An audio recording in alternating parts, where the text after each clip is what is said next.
Good evening. It is April 13th, and tonight we are going to be reading from Joshua 7:16 through 9:2, Luke 16:1 through 18, Psalms 82 1 through 8, and Proverbs 13:2 through 3.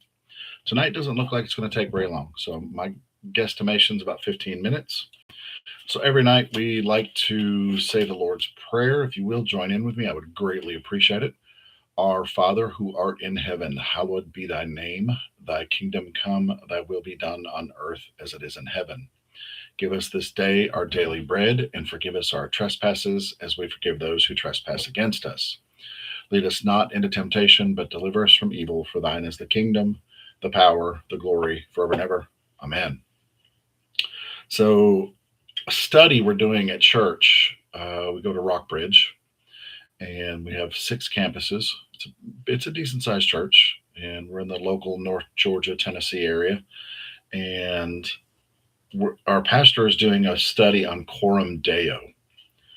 And I'm going to probably do a Monday night live on Facebook and Instagram, probably this Monday on that. It's I might do it the week after. It's a lot. I mean, it's good, but it's a lot. So I really want to go over Coram Deo with you all. It's like God's always here. So it's kind of like, imagine I'm not God, but if I'm standing with you every single day, watching you do the things you do, the things that you look at, the things that you say, how do you speak to your spouse, your workmates, your classmates, your friends, family, significant others, children, whatever. And I'm there, I don't want to say correcting you, but looking at you like, really? That's, we don't see God, but he's always standing there. And when that was brought to my attention, I knew it, but it kind of hits a little different. And that's kind of what the Coram Deo is about. But you can chat GPT, Google Coram Deo, and kind of study what it's about. But anyways, I'm gonna get sidetracked because it's so good. So let's get started on Joshua 7:16 through 9:2. Joshua got up at the crack of dawn and called Israel up tribe by tribe. The tribes of Judah were singled out. Then he called up the clans and singled out Zerahites. He called up the Zerahite families and singled out the Zebedee family. He called up the family members one by one and singled out Ashon, son of Carmi, the son of Zebedee, the son of Zerah, and the tribe of Judah. Joshua spoke to Achan, my son, give glory to God, the God of Israel. Make your confession to him. Tell me what you did. Don't keep back anything from me. Ashon answered Joshua, it's true. I sinned against God, the God of Israel. This is how I did it. In the plunder, I spotted a beautiful Shinar robe, 200 shekels of silver and 50 shekel bar of gold, and I coveted and took them. They are buried in my tent with the silver at the bottom. Joshua sent off messengers. They ran to the tent, and there it was, buried in the tent with the silver at the bottom. They took the stuff from the tent and brought it to Joshua and to all the people of Israel and spread it out before God. Joshua took Ashon, son of Zerah, took the silver, the robe, the gold bar, his sons and daughters, his ox, donkeys, sheep, and tent, everything connected with him. All Israel was there. They led him off to the valley of Anchor, which means trouble valley. Joshua said, why have you troubled us? God will now trouble you today. And all Israel stoned him, buried him with fire, and stoned him with stones. They piled a huge pile of stones over him. It's still there. Only then did God turn from his hot anger. That's how the place came to be called Trouble Valley, right up to the present time. Oh my God. That's intense. Thank God for sending us Jesus, right? Because all of us would have been stoned. There's not a single one of us without spot or wrinkle. We all would be stoned. God said to Joshua, don't be timid and don't so much as hesitate. Take all your soldiers with you and go back to Ai. I have turned the king of Ai over to you, his people, his city, and his land. Do to Ai and its king what you did to Jericho and its king. Only this time you may plunder its stuff and cattle to your heart's content. Set an ambush behind the city. Joshua and all the soldiers got ready to march to Ai. Joshua chose 30,000 men, tough seasoned fighters, and sent them off at night with these orders. Pay me all of your attention now. Lie in ambush behind the city. Get as close as you can, stay alert, and I and the troops with me will approach the city head on. When they come out to meet us, just as before, we'll turn and run. They'll come after us, leaving the city. As we are off and running, they'll say, they're running away just like the first time. That's your signal to spring from your ambush and take the city. God, your God, will hand it to you on a platter. Once you have the city, burn it down. God says it, you do it. Go to it. I've given you orders. Joshua sent them off. They sent their ambush and waited behind Bethel and Ai, just west of Ai. Joshua spent the night with the people. Joshua was up early in the morning and mustered his army. He and all the leaders of Israel led the troops to Ai. The whole army, fighting men all, marched right up within sight of the city and set up camp on the north side of Ai. There was a valley between them and Ai. I wish I knew how to say that. Let's just call it Ai. He had taken about 5,000 men and put them in ambush between Bethel and Ai, west of the city. They were all deployed, the main army to the north of the city and the ambush to the west. Joshua spent the night in the valley.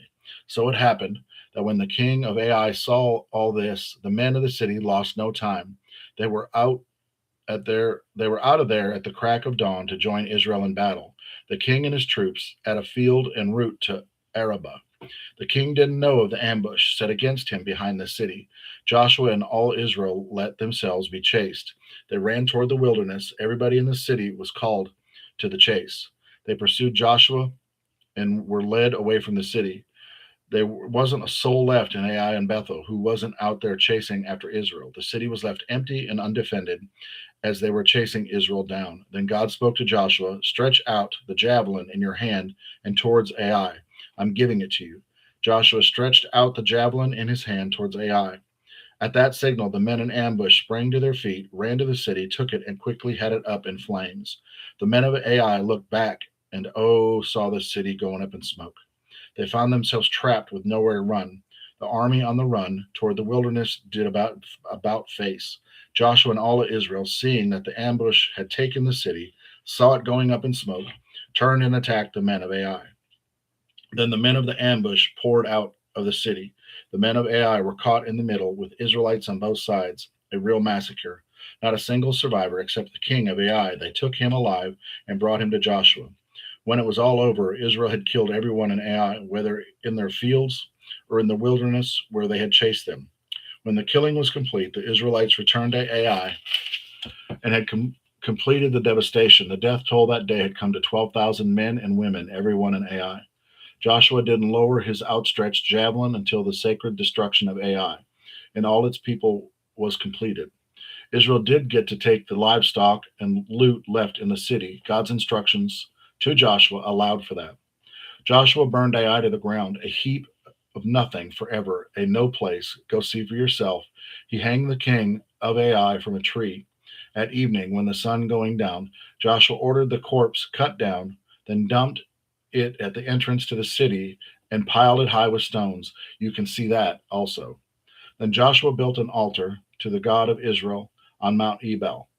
He built it following the instructions of Moses, the servant of God, to the people of Israel, and written in the book of the revelation of Moses, an altar of whole stones that hadn't been chiseled or shaped by an iron tool.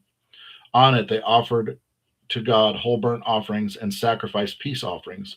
He also wrote out a copy of the revelation of Moses on the stones. He wrote it with the people of Israel looking on.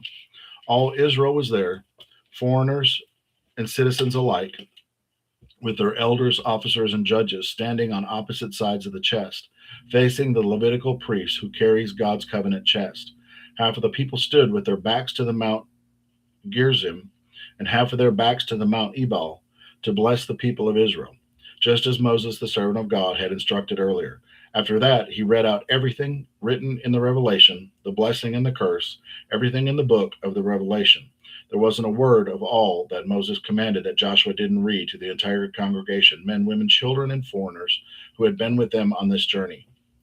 All the kings west of the Jordan, in the hills and foothills, and along the Mediterranean north toward Lebanon, the Hittites, Amorites, Canaanites, Perizzites, Hivites, Girgashites, and Jebusites got the news. They came together in coalition to fight against Joshua and Israel under a single command. Man, it's going to get good here the next couple nights, ain't it? Breakdown of Joshua 7:16 through 9:2. Hidden sin, real consequences. Achan's secret sin gets exposed. Israel learns this: you can't hide from God, and private compromise brings public consequences. Ai is finally defeated once obedience is restored. God fights for clean people, not perfect people. The covenant is renewed. Get back to the basics when you drift. Oh, that's good. That's good. The covenant, get back to the basics when you drift. Y'all, we're all going to drift every day. The basics. Get back to the basics. Nations unite against Israel. When you start walking right, expect resistance. Ain't that the truth? The takeaway: kill compromise early. Obedience equals momentum. Sin equals sabotage. Luke 16:1 through 18. Jesus said to his disciples, there was once a rich man who had a manager. He got a reports that the manager had been taking advantage of his position by running up huge personal expenses. So he called him in and said, what's this I hear about you? You're fired. And I want to a complete audit of your books. The manager said to himself, what am I going to do? I lost my job as manager. I'm not strong enough for a laboring job, and I'm too proud to beg. I've got a plan. Here's what you do. Then when I'm when I'm turned out into the street, people will take me into their houses. Then he went in. Well, that just kind of jumped around, it sounded like. I'm not strong enough for a laboring job, and I'm too proud to beg. I've got a plan. Here's what I'll do. Then when I turned out into the street, people will take me into their houses. Okay. Didn't really give him an answer, it sounds like. Then he went at it. One after another, he called in the people who were in debt to his master. He said to the first, how much do you owe my master? He replied, 100 jugs of olive oil. The manager said, here, take your bill, sit down, quick now, write 50. The next he said, and you, what do you owe? He answered, 100 sacks of wheat. He said, take your bill, write in 80. Now here's a surprise. The master praised the crooked manager. And why? Because he knew how to look after himself. Streetwise people are smarter in this regard than law-abiding citizens. They are on constant alert, looking for angles, surviving by their wits.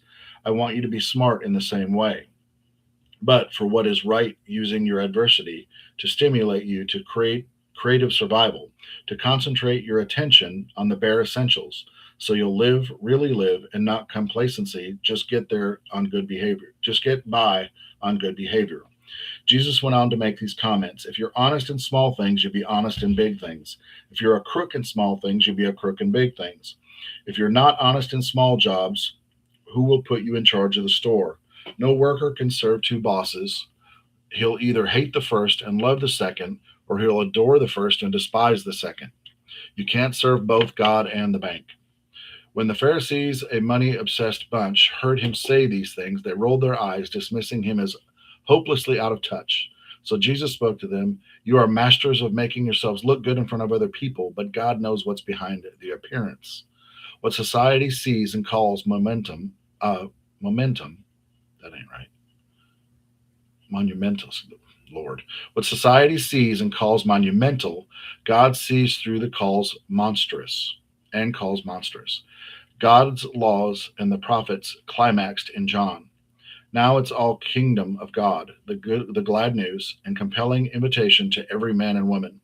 The sky will disintegrate and the earth dissolve before a single letter of God's law wears out. Using the legalites of divorce as a cover for lust is adultery. Using the legalites of marriage as a cover for lust is adultery. Breakdown of Luke 16:1 through 8. Be sharp, not sloppy. The dishonest manager gets praised not for dishonesty, but for strategic thinking. Jesus' point: be just as intentional with eternal things as you are with money. Faithful in little, faithful in much. How you handle small stuff, money, time, discipline, reveals your true character. You can't serve both God and money. Something always owns you. Discipline your resources, or they'll discipline you. That's a highlight moment. I've heard that story many, many times. If you're honest in the small, you'll be blessed in the big. If you're a crook in the small, you're a crook in the big. If you're not honest in small jobs, who will put you in charge of the store? No worker can serve two bosses. He'll either hate the first and love the second, or adore the first and despise the second. You can't serve both God and the bank. Good. Okay, here we go. Psalms 82, 1 through 8. God calls the judges into his courtroom. He puts all the judges in the dock. Enough. You've corrupted justice long enough. You've let the wicked get away with murder. You're here to defend the defenseless, to make sure that the underdogs get a fair break. Your job is to stand up for the powerless and prosecute all those who exploit them. Excuse me. Ignorant judges, head in the sand judges, they haven't a clue to what's going on, and now everything's falling apart.